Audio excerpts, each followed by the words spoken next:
Last വീഡിയോയിൽ നമ്മൾ സംസാരിച്ചുകൊണ്ടിരുന്നത് communication സ്കിൽസിൽ develop ചെയ്യാൻ വേണ്ടിയിട്ട് ലിസണിങ് സ്കിൽസ് എങ്ങനെ ഉപയോഗിക്കുക എന്നുള്ളതാണ്. 4 വയസ്സാകുമ്പോഴത്തേക്ക് നമ്മളെ ചുറ്റും നിറയെ മലയാളം ഉണ്ടായിരുന്നു നമ്മളെ ചുറ്റും. അതുകൊണ്ട് നമ്മൾ ഈസി ആയിട്ട് മാസ്റ്റർ ചെയ്തു ആ ലാംഗ്വേജ്. പക്ഷേ അൺഫോർച്ചുനേറ്റ്ലി നമ്മളെ ചുറ്റും ഇംഗ്ലീഷ് എന്ന സംഭവമില്ല. അത് ക്രിയേറ്റ് ചെയ്യൽ വളരെ ഇമ്പോർട്ടൻ്റ് ആണ്. നമ്മളെ ചുറ്റും ഇംഗ്ലീഷ് ക്രിയേറ്റ് ചെയ്യുക എന്നുള്ളതാണ്. അപ്പോൾ അത് ക്രിയേറ്റ് ചെയ്യാൻ എന്ത് ചെയ്യണം? ഫോർ എക്സാമ്പിൾ നമ്മൾ TV കാണാറുണ്ട് അല്ലേ? ഫോർ എക്സാമ്പിൾ IPL കാണാറുണ്ട്. IPL നമ്മൾ 3 മണിക്കൂർ ഇരുന്ന് IPL നമ്മളെ ഫേവറേറ്റ് ടീമാണ്, നമ്മൾ 3 മണിക്കൂർ ഇരുന്ന് IPL കാണും. പക്ഷേ ഒരു ഒരു ഒരു വേർഡ് പോലും നമ്മൾ കമൻട്രിയിലേക്ക് ശ്രദ്ധിക്കില്ല. നമ്മൾ 3 മണിക്കൂർ IPL കാണുമ്പോൾ നമ്മൾ ശരിക്കും പറഞ്ഞാൽ 3 മണിക്കൂർ ഇംഗ്ലീഷ് പഠിക്കാം. Just listen to the commentary. നമുക്ക് എന്താ വേറെ എന്തെങ്കിലും നഷ്ടമുണ്ടോ അതിന്? ജസ്റ്റ് വെറുതെ ലിസൺ ചെയ്യുക. ഒന്നും മനസ്സിലായില്ലെങ്കിലും അത് ലിസൺ ചെയ്യുക എന്നുള്ളത് വളരെ ഇമ്പോർട്ടൻ്റ് ആണ്. ഫോർ എക്സാമ്പിൾ നമ്മൾ കളി നടക്കുമ്പോൾ സംഭവങ്ങൾ ഇങ്ങനെ ഓരോന്ന് നടക്കുമ്പോൾ അതിനനുസരിച്ചാണ് കമൻട്രി വരുന്നത്. അപ്പൊ നമുക്ക് റിലേറ്റ് ചെയ്യാൻ വളരെ എളുപ്പമാണ്. പക്ഷെ അത് നമ്മളെ മനസ്സിലേക്ക് ഇങ്ങനെ കയറിക്കൊണ്ടേയിരിക്കും. നമ്മൾ വിചാരിക്കും നമുക്കൊന്നും കിട്ടുന്നില്ല എന്ന്. പക്ഷേ കീപ്പ് ഓൺ ലിസണിങ്. ആ ലിസണിങ് സ്കില്ല് കണ്ടിന്യൂ ചെയ്ത് പോയാൽ കുറച്ച് കഴിയുമ്പോൾ ശരിക്കും പറഞ്ഞാൽ 2 മാസം കഴിയുമ്പോഴത്തേക്ക് നിങ്ങൾ ഇംഗ്ലീഷ് സംസാരിക്കാൻ തുടങ്ങും. ഫോർ എക്സാമ്പിൾ ഒരു ക്ലാസ്, ഇപ്പൊ ഇംഗ്ലീഷിന്റെ ഒരു സ്പോക്കൺ ഇംഗ്ലീഷ് ക്ലാസ്സിന് പോകുന്നു, നല്ലത് തന്നെ. പക്ഷെ സ്പോക്കൺ ഇംഗ്ലീഷ് ക്ലാസ്സിന് താഴെ ഇറങ്ങിക്കഴിഞ്ഞാൽ, അത് കോഴ്സ് കഴിഞ്ഞ് ഇറങ്ങിക്കഴിഞ്ഞാൽ നമുക്ക് ഇംഗ്ലീഷ് ആയിട്ട് യാതൊരു ബന്ധമില്ല. നമ്മൾ ഒരിക്കലും ക്ലാസ്സിന് പോയതുകൊണ്ട് നമ്മളങ്ങ് ഇംഗ്ലീഷിൽ എക്സ്പേർട്ട് ആവുന്നു, അങ്ങനെയൊന്നും ആവില്ല. നമ്മളത് കണ്ടിന്യൂ ചെയ്യണം. അത് അവിടെ നിന്ന് ഇറങ്ങുമ്പോൾ നമ്മളത് കണ്ടിന്യൂ ചെയ്യാൻ പഠിക്കണം. ലിസണിങ്, അതുകൊണ്ട് ലിസണിങ് വളരെ ഇമ്പോർട്ടൻ്റ് ആവുന്നത്. നമുക്ക് വേറെ എന്തെങ്കിലും TV യിൽ ന്യൂസ് ചാനൽ ഓൺ ചെയ്യുമ്പോൾ വെറുതെ നമുക്ക് മനസ്സിലാവുന്നില്ലെങ്കിലും നമ്മൾ വെറുതെ ഇത് കണ്ടുകൊണ്ടിരിക്കുക. പക്ഷെ IPL കാണുമ്പോൾ ഗുണമെന്ന് വെച്ചാൽ കുറെ ഇന്ത്യൻ കമന്റേറ്റേഴ്സ് ഉണ്ട്. അവരെ ഇംഗ്ലീഷിന്റെ ആക്സന്റ് നമുക്ക് മനസ്സിലാക്കാൻ ഈസിയാണ്. ഇപ്പൊ സുനിൽ ഗവാസ്കർ ഉണ്ട്, രവി ശാസ്ത്രി ഉണ്ട്, ഹർഷ ബോഗ്ലെ ഉണ്ട്, സഞ്ജയ് മഞ്ജരേക്കർ ഉണ്ട്, ഇങ്ങനെ കുറെ ആൾക്കാരുണ്ട്. അവരെ ആക്സന്റ് കുറച്ചും കൂടി ഈസിയാണ് ഫോളോ ചെയ്യാൻ. അപ്പൊ അത് അത് ശ്രദ്ധിക്കുക എന്നുള്ളത് വളരെ വളരെ ഇമ്പോർട്ടൻ്റ് ആണ്. നമ്മൾ മലയാളം പഠിച്ചത് എങ്ങനെയാണെന്ന് നമ്മൾ ആലോചിച്ച് നോക്കിയാൽ മതി. പിന്നെ for example APJ Abdul Kalam അല്ലെ, നമുക്കറിയാം.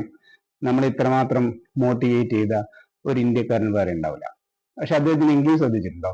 വളരെ സിമ്പിൾ ലാംഗ്വേജ് ആണ്. ഇത്ര ഇംഗ്ലീഷിൽ അത്ര ശശി തരൂരിനെ പോലെയോ അങ്ങനെയുള്ള ആൾക്കാരെ പോലെയോ ഒന്നും വളരെ ഒരു പ്രൊഫഷ്യൻസി ഇല്ല. അപ്പോൾ വളരെ സിമ്പിൾ ഇംഗ്ലീഷാണ് അദ്ദേഹം സംസാരിക്കുന്നത്. സിമ്പിൾ ഇംഗ്ലീഷിലാണ് അദ്ദേഹത്തിന്റെ സ്പീച്ചസ് നമ്മൾ കേൾക്കുക. ഇപ്പൊ സ്പീച്ചസ് കേൾക്കുമ്പോൾ നമുക്ക് ഇംഗ്ലീഷ് സിമ്പിൾ ആയിട്ട് നമുക്ക് റിലേറ്റ് ചെയ്യാൻ പറ്റും. ഇപ്പൊ ഇംഗ്ലീഷിന്റെ അത് വേണം നമ്മൾ ഇന്ത്യൻസ് സംസാരിക്കുമ്പോൾ ഉള്ള ആ ഒരു ഈസിനെസ് ഉണ്ടല്ലോ, അത് നമ്മൾ എപ്പോഴും കേൾക്കാൻ ശ്രമിക്കുക, കേട്ടുകൊണ്ടേയിരിക്കുക.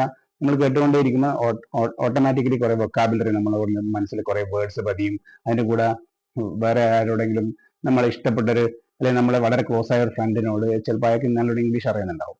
അപ്പൊ അയാളെ ഫ്രീ ടൈം നോക്കിയിട്ട് നമ്മൾ അയാളോട് സംസാരിക്കണം എന്ന് ആവശ്യപ്പെടുക. അപ്പൊ അയാളോട് പറയുന്നത് എനിക്കറിയില്ല. അറിയില്ല എന്ന് പറയാൻ ആദ്യം പഠിക്കണം. നമ്മൾ എന്തറിയില്ലെങ്കിലും നമ്മൾ ഇംഗ്ലീഷ് അറിയില്ല എന്ന് പറയില്ല. അപ്പൊ ആ ഫ്രണ്ടിനോട് നമ്മൾ എന്ത് പറയണം? I don't know. I don't know എന്ന് പറഞ്ഞാലേ നമുക്ക് പഠിക്കാനുള്ള ഒരു പോസിബിലിറ്റി ഉള്ളൂ.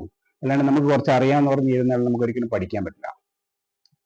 അപ്പോൾ ഇന്ന് മുതൽ എന്തൊക്കെ പറഞ്ഞല്ലേ, ഇങ്ങനത്തെ കാര്യങ്ങൾ പറഞ്ഞാൽ ആരും ഫോളോ ചെയ്യില്ല. ഈ ഒരു വീഡിയോ കണ്ട് ഓക്കെ, ഇതൊക്കെ കുറെ കേട്ടിട്ടുണ്ട്, അപ്പൊ ഇനി അടുത്ത വീഡിയോയിലേക്ക് പോവാം. ഇനി ഇംഗ്ലീഷ്, ആ വീഡിയോയിൽ എങ്ങനെ ഇംഗ്ലീഷ് ബെറ്റർ ചെയ്യണം. നമ്മൾ ഏത് വീഡിയോ ഒന്ന് കണ്ടാലും അതിൻ്റെ അകത്ത് എന്നുള്ള നല്ല കാര്യങ്ങൾ ലൈഫിൽ ഇംപ്ലിമെന്റ് ചെയ്യുക, ആ ഇംഗ്ലീഷിനെ ഫോളോ ചെയ്യുക, ഇംഗ്ലീഷ് നമ്മുടെ സറൗണ്ടിങ്സിൽ ഉണ്ടാക്കിയെടുക്കുക എന്നുള്ളതാണ്. സോ ഇന്ന് മുതൽ അങ്ങനെ ചെയ്യുമെന്ന് പ്രതീക്ഷിക്കുന്നു. എന്നാൽ നമുക്കൊരു 2-3 മാസം കൊണ്ട് ഇംഗ്ലീഷിലൊരു എക്സ്പേർട്ട് അല്ലെങ്കിലും നമുക്ക് അത്യാവശ്യം കമ്മ്യൂണിക്കേറ്റ് ചെയ്യാവുന്ന രീതിയിലേക്ക് എത്തും. ഇപ്പൊ കഴിഞ്ഞ വീഡിയോ ചെയ്തപ്പോൾ ഞാൻ ഒരു ക്വസ്റ്റ്യൻ ചോദിച്ചിരുന്നു. അത് എല്ലാവരും കുറെ ആൾ കമന്റ് ചെയ്തിട്ടുണ്ട്, കുറെ ഒക്കെ അറിയാം. അപ്പൊ ഈ വീഡിയോയിൽ നമുക്കൊരു ക്വസ്റ്റ്യൻ പുട്ട് ഫോർവേഡ് ചെയ്യാം. നമുക്ക് ഫോർ എക്സാമ്പിൾ എത്രാമത്തെ എങ്ങനെയാണ് ഇംഗ്ലീഷിൽ ചോദിക്കുക എന്നുള്ളതാണ്. ഫോർ എക്സാമ്പിൾ നരേന്ദ്രമോദി ഇന്ത്യയുടെ എത്രാമത്തെ പ്രധാനമന്ത്രിയാണ്, അല്ലെങ്കിൽ പിണറായി വിജയൻ കേരളത്തിന്റെ എത്രാമത്തെ മുഖ്യമന്ത്രിയാണ് എന്ന് നമ്മൾ ഇംഗ്ലീഷിൽ എങ്ങനെ ചോദിക്കും എന്നുള്ളത് ഒരു കുറച്ച് വിഷമമുള്ള ഒരു സംഭവമാണ്. അപ്പൊ അതൊന്ന് ഗൂഗിൾ ചെയ്തിട്ട് അല്ലെങ്കിൽ ഒന്ന് ജസ്റ്റ് അറിയുന്നവർ കമന്റ് ബോക്സിൽ വന്നിട്ടൊന്ന് കമന്റ് ചെയ്യാം.